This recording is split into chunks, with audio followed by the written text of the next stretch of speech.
ano pong totoong pangalan ng Panginoon? Thanks, no? Daghang salamat ani nga pangutana, mga napangutana usab ni sa mga niagi nato nga broadcast, pero ato lang tagaan og lakbit saysay nini. Unas tanan, dili ta moingon nga naay original nga ngalan sa Dios dinhi sa atong yuta, kay ang Dios dili man siya Hebro, no? Gawas ni Jesus Christ nga nagpakatao sa iyang pagkatao, siya kahudiyo, pero sa wala pa siya magpakatao, dili siya matawag na tug Hudiyo, tagalangit siya, third heaven. O nahibaw-an nato nga dito sa third heaven, dili Hebro ang pinulungan, no? Walay pinulungan dinhi sa yuta nga mao ang pinulungan dito sa langit. Kini nga atong pinulungan igsoon gani, usara ka pinulungan. Sumala sa Henesis kapitulo 11 bersikulo 1. Usara ang pinulungan ini nga kalibutan. Pero sa dihang gilahugay, okay? Gilahugay ni siya, so nahulog nga ang natabo igsoon, nanatay lain-lain nga pinulungan karon. Pero dili ni mao ang pinulungan sa langit karon. Ang pinulungan sa langit igsoon, wala gitugot ang paglitok o dili sad malitok ang mga pinulungan dito. Kung unsa man to, wala kita nahibalo. Ang atong tanaw ni kaduhang Korinto kapitulo 12, no?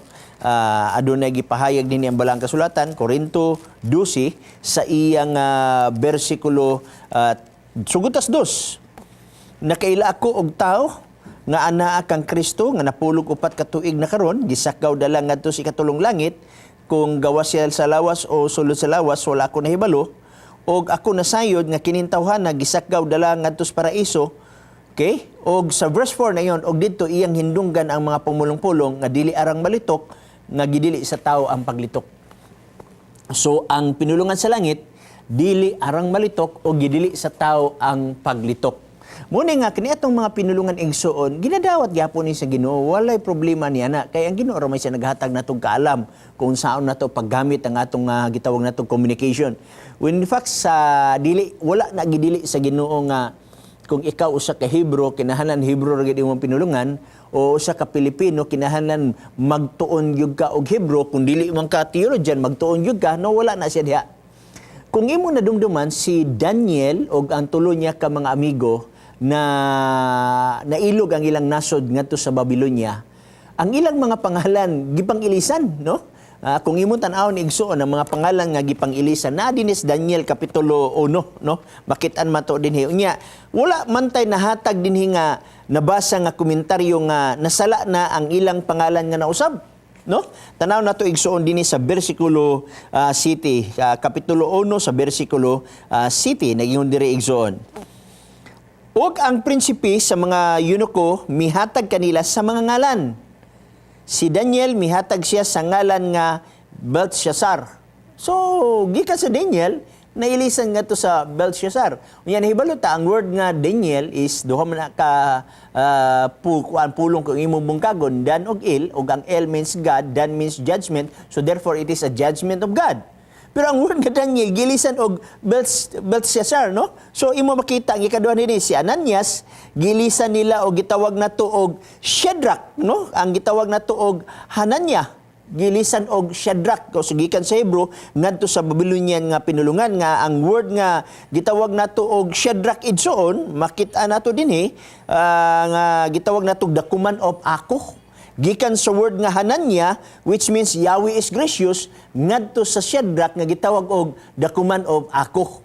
Now, ang ato sa makitaan dinhi nga ang word nga Azariah, nga ang kahulugan is Yahweh is my helper, giilisan dinhi sa mong bersikulo og Abednego, meaning servant of Nebo, no? Servant of Nebo. O kining word nga Misael, nga ang kahulugan sa Hebrew is who is what God is, no? Gilisan og Mishak, no? Mabut pasabot yapon who is what Ako is. Ang word nga Ako, meaning to say usa ka Dios. So imo makita dinhi igsoon nga nabasa nato nga ang ilang mga pangalan gipang-ilisan. Pero wala tay mabasa sa balang kasulatan nga ang paggamit sa tulo ka ngalan, for example Shadrach, Meshach ug Abednego, ug sa Belteshazzar nga maus Daniel, nga nahimo na silang salan. Kaya nga naman, ang word manggod nga mga pinulungan igsoon, ginatugot na si Ginoo ning kalibutan. Di sa tamingon nga, kanang Hebrew nga pinulungan, maugid na ang original nga pinulungan sa langit. Kay nakita man nato nga si Adan ug si Iba, dili to mga Hebrew ang ilang pinulungan. kung unsa may ilang pinulungan igsoon, wala pa'y nakadiskubre ni ana. Naay uban nga mga theologian mingon nga tingali ang ilang pinulungan kombinasyon na siya, no? Mga kombinasyon kuno sa mga pinulungan kaninyo kaniadto, pero ang ila ana mga gitawag na tuog mga panaghap ra gihapon. Kay kinsa ba ito adidto nga kining Genesis, Exodus, Leviticus, Number, Deuteronomy gi-summarize man lang gyud ni Moses sumala sa iyang nakit-an. So ang uban mga theologian mingon nga Sumero Akkadian, no? Moins lang so it is a combination sa Sumero Akkadian ang pinulungan kuno ni Adan og ni Eva. Pero walay pa'y naka-prove niya na ang ilang mga panaghap lang. Pero definitely, ang atong nahibaw-an igsoon, nga ang kalibutan kaniadto sumula sa Genesis Kapitulo 11, no? Nagingon din uno, og ang tibuok nga yuta may usan lamang kasinultihan ug usa-usab ka pinulungan.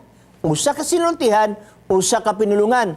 Pag-abot dinhi sa verse makita na to, chapter 11, dinhi sa verse 7 nagingon, umari kamo mga naog kita og lahugayo nato ang ilang sinultihan. Aron sila dili na magkasinabot. So nalahugay ang pinulungan.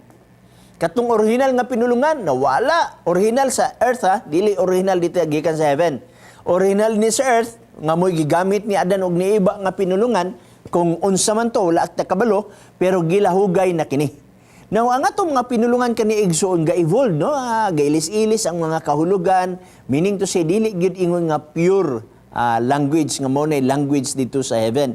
Dili ta mo ingon. So, ang ngalan sa Dios igsoon, kung unsa iyang pangalan dito sa heaven, wala kita kabalo. Ang ato lang nahibaw-an igsoon, nga ang Dios naggamit og pinulungan, kung Hebrew iyang gikaatubang, mogamit siya og Hebrew nga pinulungan. Okay? Kung ang iyang gikaatubang igsoon dili Hebrew, mo gamit sa siyang pinulungan nga gitawag natong dili Hebrew. When in fact kaning Biblia igsoon, produkto ni sa lain-lain nga pinulungan. Ang New Testament Greek, ang Old Testament Hebrew, unya combination sa gitawag natong Aramaic, no? So lain-lain nga mga pinulungan na sa gitawag nato dinhi og Babylonian nga pinulungan igsoon. Wala exact mismo gani kanang gitawag og kalendar kuno sa Hebrew kanilang gingon nga Hebrew calendar. Kana lang word daan nga Nisan igsoon gikan sa Babylonian word na siya nga Nisan no. Pero gigamit sa Biblia. O for example ang Abib. Ang Abib igsoon is dili na siya pure nga gitawag nato og Hudyo. Canaanites na siya nga mga pinulungan. So meaning to say, walay problema. For example, din sa New Testament, pag ingon nga, Diyos ko, nganong gibiyaan mo ako. Pag translate din sa Greek igsoon, nagyon, Hotheos mo, istinig katilipen mi. Nya, pag abot usab sa Hebrew, Ilay, lama asaptani. Unya, pag abot sa Aramaiko, gitawag og imbis asaptani, sa Hebrew, gitawag og sabaktani. No? So adunay gamay nga gitawag nato og diferensya dili maglagyo kay mga sister language raman sa na siya. Pero ang punto igsuon nga ang Ginoo walay problema no sa mga pinulungan dinhi sa yuta as long nga ang imong pagkahibalo ni ana nga ngalan nag-refer igsuon sa Dios nga nagbuhat og nagbuhat sa langit og yuta no. Pero sa New Testament mantay lain nga gi-reveal dinhi sa New Testament sa Greek word is Eso Kristo man, no? O babaluan na to nga, kanang word nga Eso means Jesus, niya Kristo means Christ. So, it is Jesus Christ. Pero ang ngalan nga milukob sa tibok kalibutan sa pagkakaroon igsoon, dili Hebrew nga pinulungan ang ngalan nga nilukob sa tibok nga kalibutan. Kundili ang gitawag nato nga transliteration na sa Greek word o translation na dayon sa English. No? Atong tanaw dinhi sa English milukop ang pinulungan igsoon nga English tanaw na to atong tanaw 1 Timothy chapter 3 verse 16 og dili malalis nga dako gayud ang tinago sa atong tinuhuan ang Dios nadayag diha sa lawas na himatud-an nga matarong diha sa espiritu nakita sa mga manulunda giwali taliwala sa kanasuran. Ang pangutana igsoon kitsa may ngalan nga giwalis taliwala sa kanasuran garon. Majority igsoon ang gigamit is Jesus Christ. Pero wasa ta nga sayop ang pinulungan nga Hebrew nga ngalan sa Dios o sayop ang pinulungan nga gitawag nato og lumad dinhi sa Mindanao nga gitawag og magbabaya di sa ta moingon sayop igsoon. So ang imong pangutana unsay ngalan gyud sa Dios ay kumiyong kag katungalan nga to sa third heaven wala kita makaibalo niya na. Ang aton hibuan nga kini atong pinulungan limitado raman dinhi nini nga gitawag nato og kalibutan lamang. Ug ang word usab nga ngalan igsoon dili nato na iliteral pagsabot nga pag-iug ngalan personal name of God nga gitawag natong narehistro gid sa birth certificate. Remember, man mo irehistro ang Dios Aman. Asa nga birth certificate dinhi sa yuta lugar? Wala man na siya din hinataw, wa magini siya sinugdanan, way katapusan niya didto na sa langit, mao sa espiritu, mao gyapon sa anak. No? Ang anak igsoon sa iyang pagpakatao, yes, naa siya din hinataw sa kalibutan, pero wa pa siya mataw igsoon, wa pay langit, wala pay yuta, diha na siya sa kanhing panahon gikan sa walay katapusan. Busa miyong gikatag word nga ngalan gikan sa Greek word nga unoma nga nagpasabot og power and authority. Okay? Daghang salamat yan ang imong pangutana o pwede mo manawag din o atong tagaan og pagtagad kana inyong mga nalibgan nga mga gitawag natog pangutana.